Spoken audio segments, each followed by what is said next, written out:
我们先请许坤元议长夫人林思雨女士针对这个事件做一个声明。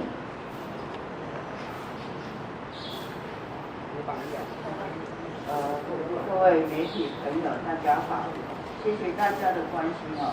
今天我来到这里，不为别人，就是要我对我的丈夫许坤元讨回一个公道。我非常的痛心，我真的不懂，到底现在的社会风气败坏到什么程度？就连我丈夫坤元都已经不幸离世了，直到现在还在许多铺天盖地的攻击，在网络上、在电视上、媒体杂志报道，不断的继续追杀他、消遣他，作为他的实施之心，这个口气真的忍不下去。大家都看得出来，是我先生逝世之后，有许多针对了许坤元，针对了我的家人，做出非常多的抹黑攻击。部分政治人物、名嘴、媒体，更是不断的消遣我先生来博其反面。许多不实夸张的谣言，都来自于这些人的爆料。这些事情在坤元生前一直是存在的，在他离世后更没有掌握。这就是我们社会的现况，不只用谣言抹黑，就人走了，你们还不肯放过他，这还有天理吗？我失去了一个老公，孩子失去了个爸爸，还要看他被抹黑，这是什么样子的心酸与心痛？对这些说话不负责任的人，能懂吗？前几天我先生托梦给我，要我坚强，所以此我决定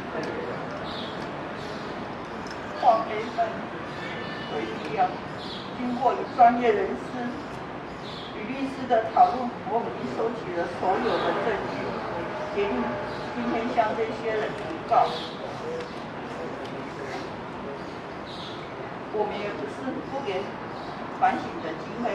之前我公开道歉，向社会道歉，解释自己错误过的人，我都将不会再追究。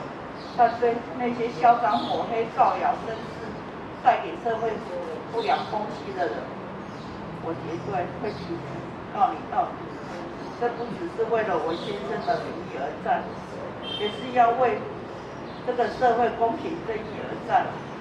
今天不告你们，以后在这社会上乱讲话的人都不用负责任吗？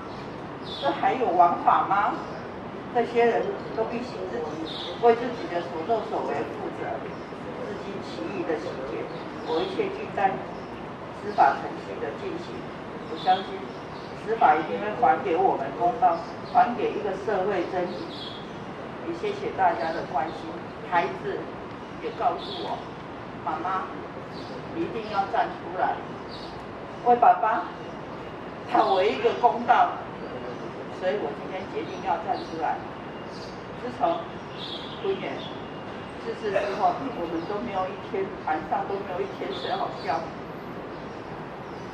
孩子这几天一直在看网络，不断的抹黑，他也非常的伤心。小小年纪，心里的创伤，谁能够了解呢？所以，我今天决定提告，证据都很齐全。谢谢大家的关心，谢谢你们。那我们现在来喊这句哈，大声一点哈，还给许坤元一个公道，还给许坤元一个公道，还给许坤元一个清白，还给许坤元一个清白，还给许坤元一个清白，还给许坤元一个清白。谢谢大家，谢谢大家。